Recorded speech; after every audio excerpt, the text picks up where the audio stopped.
The late afternoon sun draped Willow Creek estates in a golden haze, the kind of lazy warmth that made you think nothing could ever go wrong. Lawnmowers hummed in the distance, kids squealed from backyard swing sets, and the oak trees whispered secrets to the breeze. It was the sort of place where trouble felt like a foreign concept until it wasn't. That day, the peace shattered with a sound so jarring it froze Walter Grayson mid-step. He was 82, a retired federal judge who'd seen the world's ugliness but thought he'd left it behind. The noise wasn't kids playing or a dog barking, it was raw, angry shouts, a cry of pain, and a sob that clawed at his chest. Trouble. Big trouble. Walter adjusted his wire-rimmed glasses, his sharp green eyes scanning the community park.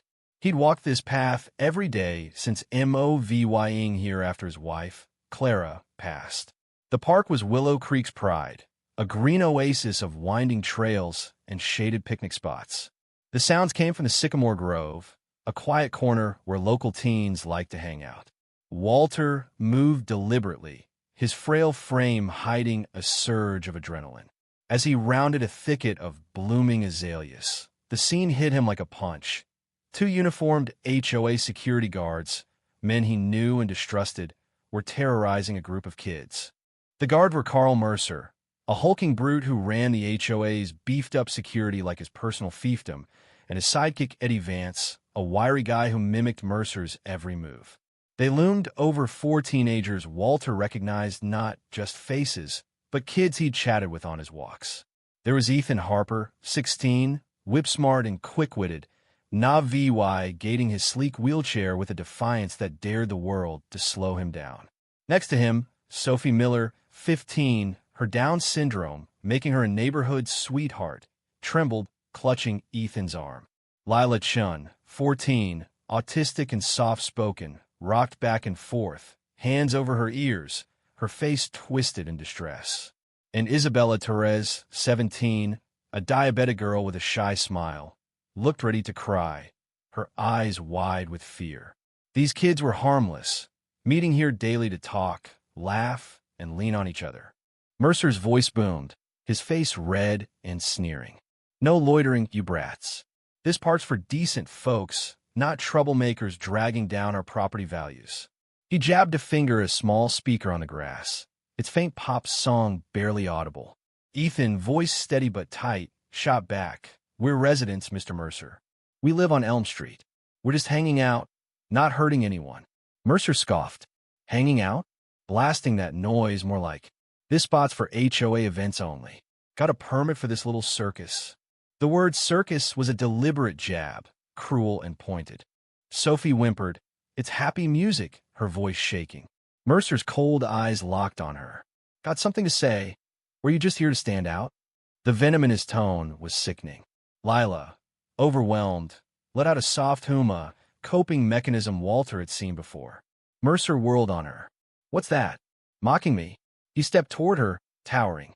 Isabella, finding her courage, stepped in front. She's not mocking you. You're scaring her. Stop it. Mercer laughed, a harsh bark, and shoved Isabella. She stumbled, tripped on a tree root, and hit the ground hard. Her backpack spilled open, insulin pens and glucose meters scattering. That was it. Walter stepped from the azaleas, his voice cutting through the air like a gavel. That's enough. More than enough. He'd been recording on his phone, angled discreetly to catch every word, every shove. Mercer barely glanced at him. Stay out of this, old man. HOA business. But Walter wasn't just any old man. For over 30 years, he'd been Judge Walter Grayson, a U.S. district judge known for dismantling sloppy arguments and upholding justice. Here, he was just Mr. Grayson, the guy with the prize roses. The HOA, led by the iron-fisted Patricia Wentworth, had no idea who they were dealing with. Willow Creek's HOA had gone overboard lately, hiring Mercer man with a murky past in private security to crack down on rules. It was supposed to keep property values high, but it bred fear. Walter had worried Mercer's thuggish style was a disaster waiting to happen. Now here it was. Ethan, spotting Walter, pleaded, Mr. Grayson, they're hurting us. Isabella's down. Mercer grabbed Ethan's wheelchair, yanking it so hard the armrest dug into his ribs. Ethan gasped, pain flashing across his face. Sophie screamed, "Stop it!" Vance grabbed her arm, twisting. "Shut up, kid." Walter's voice rose, not loud, but commanding. "Release her, Mr. Vance. And you, Mr. Mercer, step away from that wheelchair. Now." Mercer turned, eyes narrowing. "Who do you think you are, old-timer? Some big shot." Walter didn't flinch. "I'm a resident, and I'm witnessing assault on minors. I'm recording every second of it." He tilted his phone slightly. Mercer sneered.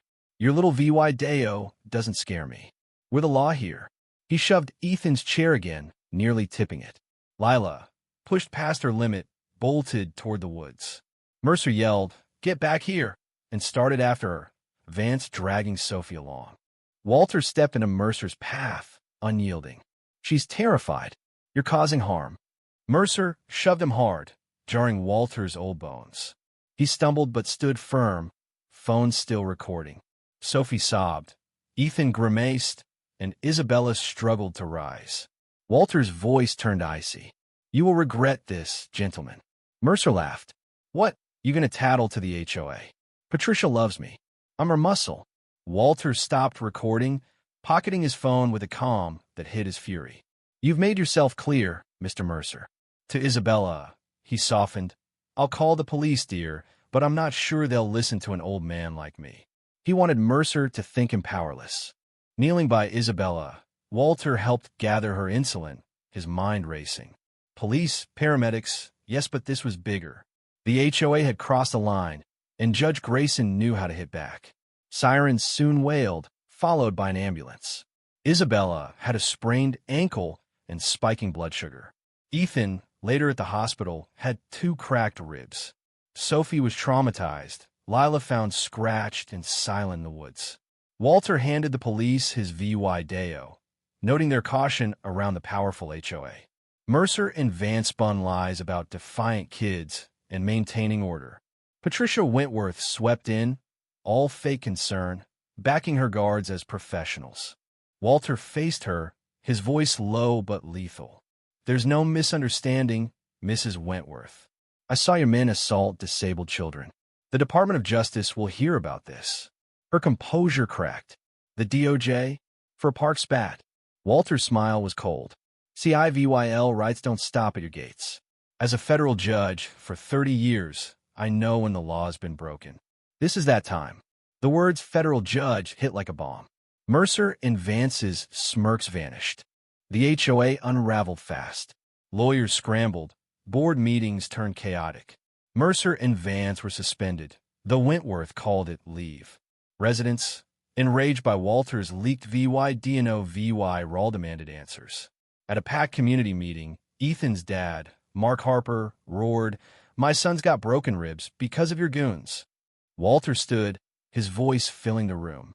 He laid out the brutality with surgical precision, then pulled out his old judge's card, the seal gleaming. "The DOJ is investigating, thanks to my EVY Denke. This isn't a spat. It's a CIVYL rights violation." The room erupted. Wentworth's lawyer whispered frantically. Walter listed demands: fire the guards, disband security, form a resident-led committee, mandate ADA training, apologize publicly, and pay the kids' families. The HOA faced ruined fines, lawsuits, maybe prison for board members. Wentworth tried to flee. Parents blocked her. The DOJ's inquiry was merciless. The HOA paid crippling fines. Mercer and Vance, facing prison, pleaded guilty to assault charges.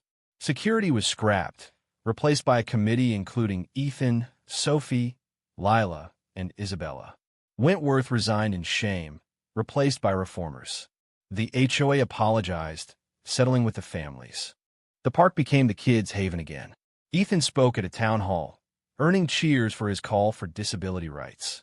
Walter returned to his roses, now a community hero.